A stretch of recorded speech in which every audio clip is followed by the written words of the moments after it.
This keynote is proudly sponsored by Oyster.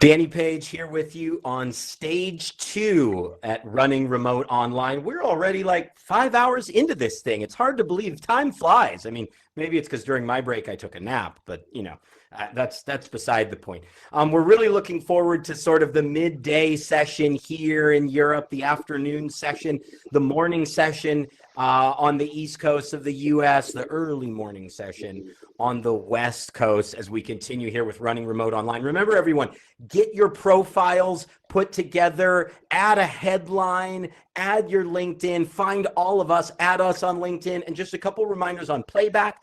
Make sure you're using a Chrome browser, right? That's really important, or use the Hop-In mobile app. And additionally, remember, for Spanish and German attendees, you can actually listen to stage 1. We're here on stage 2, but you can listen to those stages in your native languages, which I think is really exciting.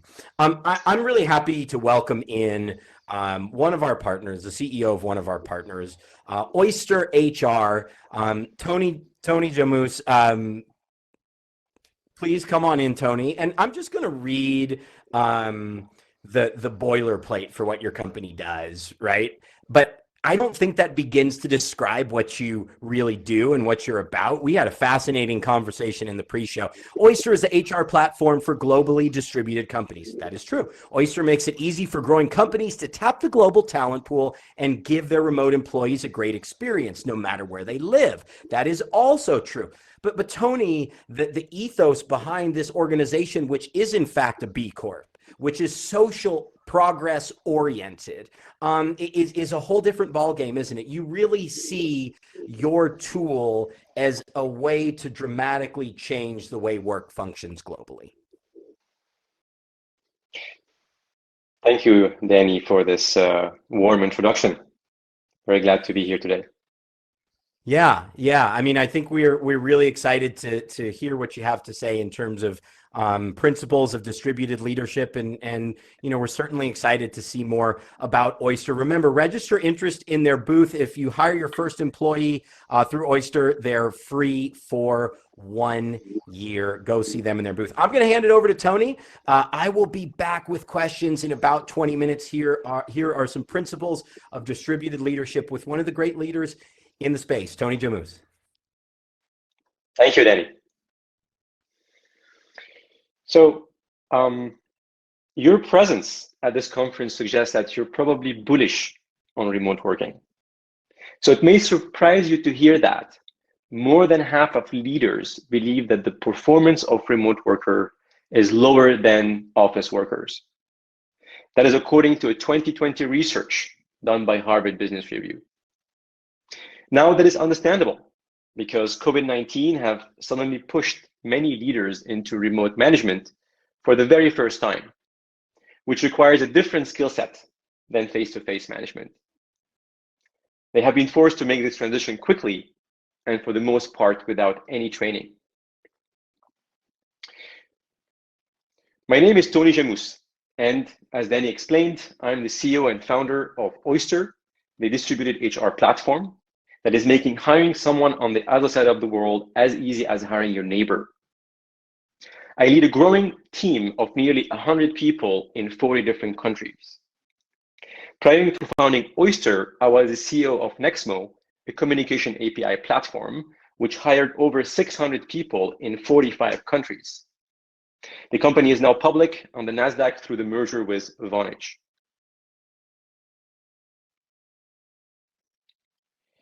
And I'm here to convince you that you can dramatically elevate the success of your distributed team by becoming a great distributed leader. Because I have led executive teams in both settings, on-prem and distributed, I needed to revisit my leadership style. So I have consulted with a number of experts to inform myself, and I brought together some relevant research on distributed leadership. As you could expect, there has been a lot of material generated on remote working best practices, particularly in the last year. This information has largely been focused on the 101 of remote work. That is important. But far less prevalent has been thoughtful information for leaders who aspire to be effective distributed leaders and who want to understand how they can drive their teams to a new level of performance. That's why when I started Oyster 1 month prior to the pandemic in January 2020, I connected with Martha Mesnevsky, professor of organizational behavior at Ivy Business School in Canada. Martha has been researching virtual team performance for the last 20 years, and 10 years ago, she was my professor at the IMD Business School. So if we look at the agenda, so the following agenda is inspired by Martha academic work and enriched with my real life experience in the last 18 months leading fully distributed high performance team. And what we will cover today is the performance challenges specific to distributed teams, the hygiene factor needed to put your team performance on par with office-based teams, and finally, how to unlock the superpowers of distributed team that will allow you to take your team's performance to the next level. So, starting with the challenges. According to Martha's research and my year-long experiment leading Oyster, I find it harder to build trust and relationships. I find it harder to build a strong culture, and I find it harder to get stuff done. You might have noticed that these are the elements of the foundations of high-performance organization. So let's dive into the causes of these challenges, why it is harder to do them. So first, let's start with why it's harder to build trust and relationships. And the first reason is because in distributed environment, diversity is naturally higher. People are more dispersed geographically. They will have more divergent view of what trust is and the meaning of relationships. That will lead to increasing conflict in the team. Take an example, a Swedish team member with a very non-direct feedback style versus a Dutch team member with a very direct and maybe a blunt feedback style. Now in an office, you have more chances to reconcile these differences. But in distributed teams, these differences are non-moderated and non-mitigated. So it becomes critical to manage them. The other reason that is hard to build trust and relationship is the lack of in-person interactions. You miss on social interactions around the coffee machine, or you miss out on the water cooler conversation, and all the emotional signaling that comes with real life and real body language. And these two elements, lack of high diversity and lack of in-person interaction, leads to manager mistrust. So the same Harvard Business Review research showed that managers who cannot see their direct reports sometimes struggle to trust them, and indeed they struggle to trust them that their employees are indeed working. So when such doubts creep in, managers can start to develop an unreasonable expectation that those team members be available at all times, disrupting their work-home balance and causing more job stress. Increasingly, employees go into a fight or a flight mode that we're all familiar with. This in turn could create a vicious cycle in which manager mistrusts lead to micromanagement, which leads to drop in employee motivation, further impairing their productivity. The takeaway here is that things that took care of themselves in the office setting now require deliberate thought and the action of leader to make them work. Now let's move on to culture. Why it's harder to build culture in a distributed setting. I was in London a few weeks ago, and I saw a van of a B2B coffee provider with the slogan, "We make business culture." I smiled because I knew that there's some truth to that. When people used to go to the office, they had their ritual. We used to wake up in the morning, get ready, commute, sometimes for over an hour, stay 8 hours or more in the office, and then commute back home.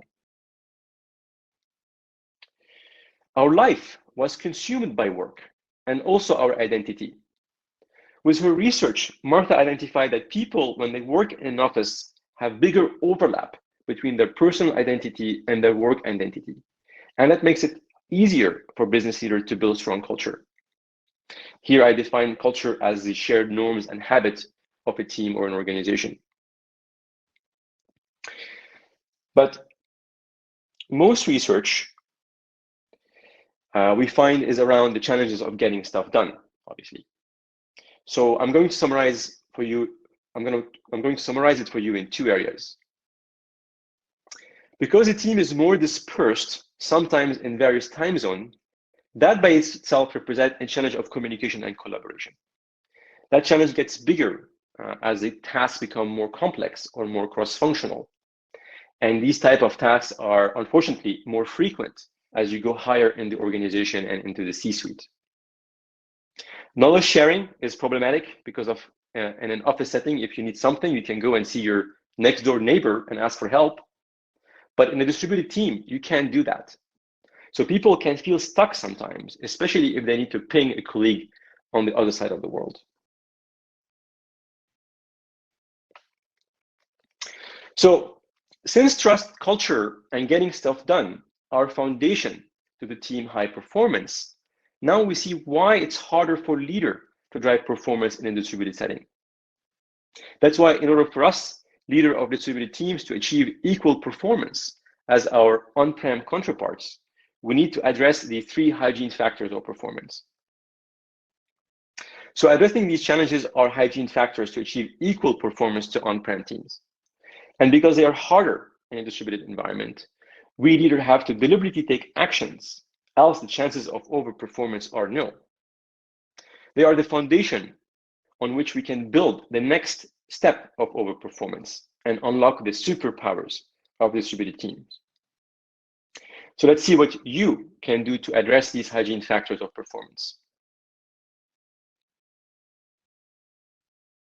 So let's start with building trust and relationships.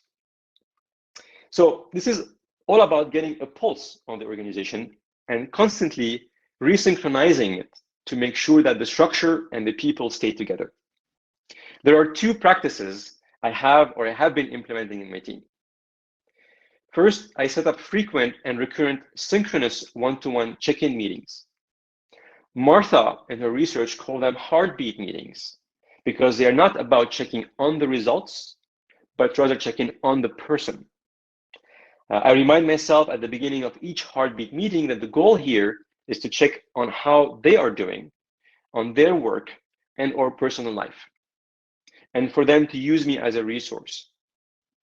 And that these meetings don't require any preparation in advance.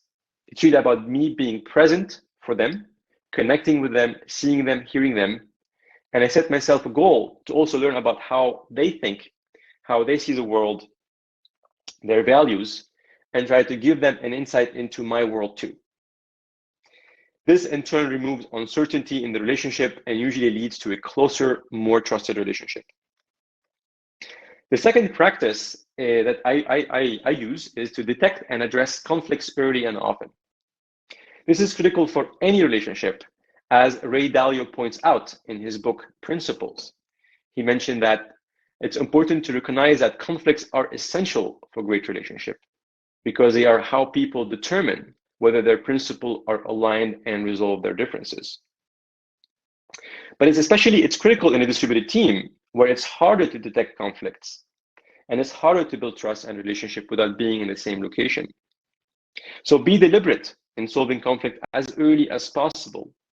For instance, if you have an issue with any of your team members, set aside a synchronous issue unblocking safe discussion with a goal to share and, as importantly, listen to the other person's point of view. So moving on to culture. So how to build a strong culture in a distributed environment. There are many cultural defining values that are required for success for any high performance organization, such as trust, transparency, integrity, and customer centricity.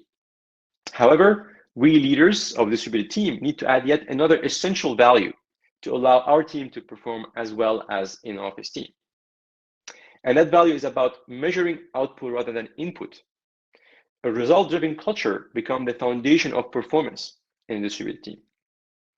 At Oyster, we tell people it does not matter how many hours you put in to do your job. What matters is getting the job done. But not every organization is ready to adopt a result-driven culture. There is some infrastructure and discipline that need to be there, especially in areas of setting clear goals and expectations.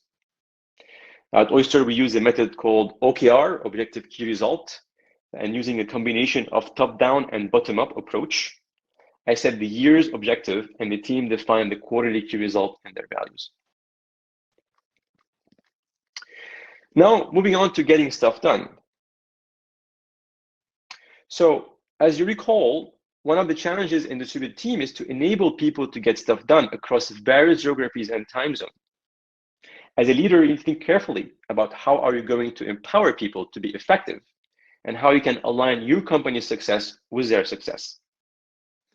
Now, on the internet, there are lots of knowledge around that area, and the foundation is to adopt asynchronous mode of communication and collaboration. I'm sure many of you here at this conference are familiar with.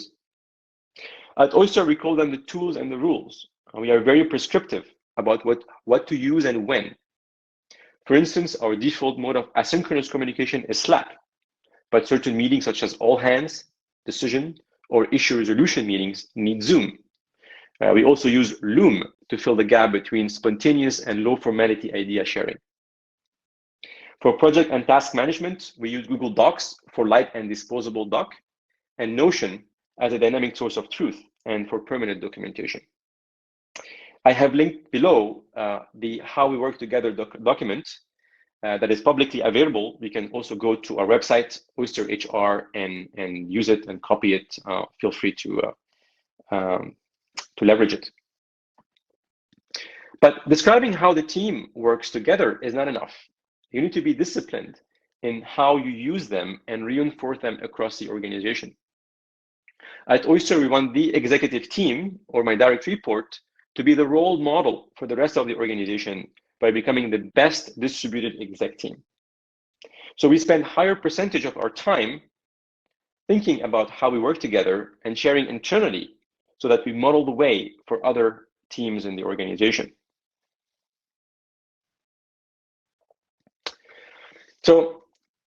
So far we've discussed the three challenges of performance in the distributed team: trust, culture, and getting stuff done. And some of the recommendation of what you can do to address these. This will get your distributed team performance on par with in-office team. Now, let me tell you what you need to do to unlock the superpowers of distributed teams and how you can take your team's performance to the next level and overperform in-office teams. So, compared with when you only work in person, there are 4 key team processes you can now do even better. And if you do so, you can drive your distributed team to outperform other teams. So the first superpower is about equal participation. Equal participation is one of the best predictors of good team decisions. Asynchronous communication modes level the communication playing field and drive more equal participation. And a distributed team who speaks up and who gets heard is less about who has a loud voice or power in the room. It's more about the ideas themselves. For instance, an expressive extrovert may dominate a face-to-face meeting, but in an asynchronous discussion, their idea have equal airtime to the reflective introvert. Even status has much less impact on asynchronous communication. In a regular face-to-face meeting, there are all kinds of nonverbal signals about who should speak when. These are much less evident in distributed setting, freeing up the input of less powerful people. And with more participation, your team will get more ideas, enabling better decision-making. The second superpower is less groupthink. Now, another predictor of good team decision is this process of exploring many ideas before committing to one. Now, in a face-to-face meeting, there is one conversation at a time. At some point, several people start to comment on a particular idea, and it begins to dominate the discussion. Before you know it, that idea has support, and other ideas get lost, even if they're good. This is what sometimes we call groupthink. On the contrary, with asynchronous collaboration, we can have many conversations at the same time without losing any of them. This process takes good ideas and turns them into good decision making. Now, let's move on to the third superpower, which is better conflict resolution. You know all these non-verbals that we love so much in the face-to-face communication? Well, sometimes they actually get into the way. In market research, in the pre-Zoom era, the highest performance team never once addressed conflict in person. They always discussed problems on the phone. When you explore this more, it's not as counterintuitive as it seems. In difficult conversation, we often get emotional as we are about to say what we need to say. And the other person can see that, and that might make them anxious. And that cycle builds, and we say or hear things that aren't intended. Ironically, in a virtual meeting where we are not in the same place, like this one, for instance, we are less emotionally triggered. We can ignore our face getting hot, or we can pause for a breath before we respond. And actually now, let me take a breath now. And because I'm less afraid that if I make a mistake, you're gonna jump and eat me alive. Okay, so there is less of these fight or flight responses that are triggered in an in-person meeting. Now, the trust we have built with people with the hygiene factors is especially important here, because without trust, virtual conflict resolution does spiral into misunderstanding and blame. When the team is solid, this way of communicating becomes a huge driver of overperformance. The fourth superpower is really around better leadership development. Good distributed teams develop the leadership capabilities of their team members better than an office team. As we've learned, leading a distributed team is more difficult than leading an office-based team. There's simply more to manage. You have not only to manage the work, but also how the work gets done. We also have to spend more time and effort building trust and culture. That's why high-performance distributed teams share more leadership. To share more leadership, we need to provide both clear direction on the strategy and active coaching. This exposes your team member to more of the bigger picture and provides feedback and advice about their input. It's a great way to develop your next generation of leaders.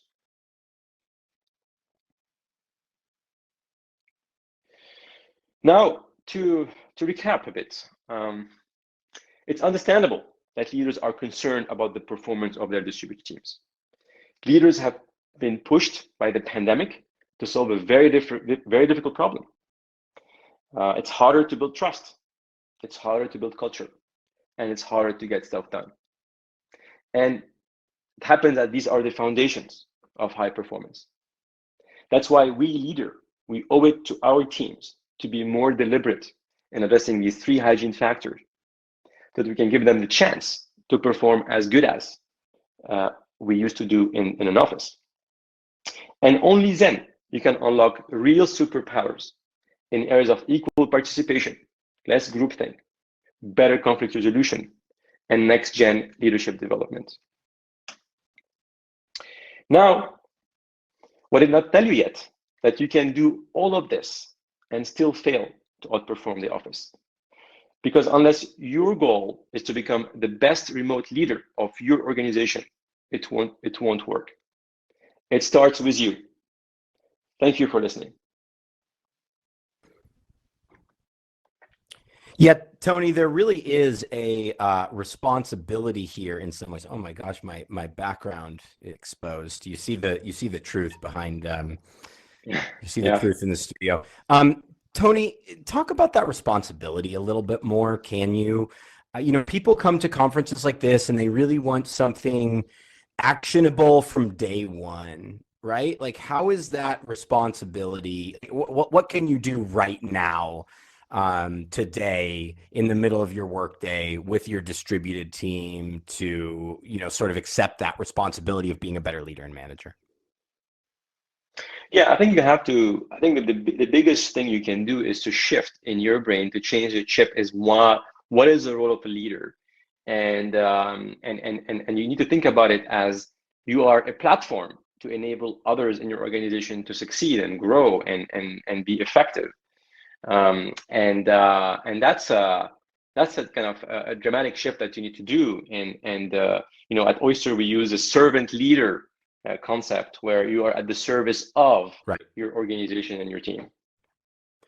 Well, I mean, that's also a big part of your business, and I'm about being a servant in some ways. I'm a total geek on B Corps, right? What does it mean for your company to be a B Corp? What are you doing to sort of like justify that status and carve out your social mission?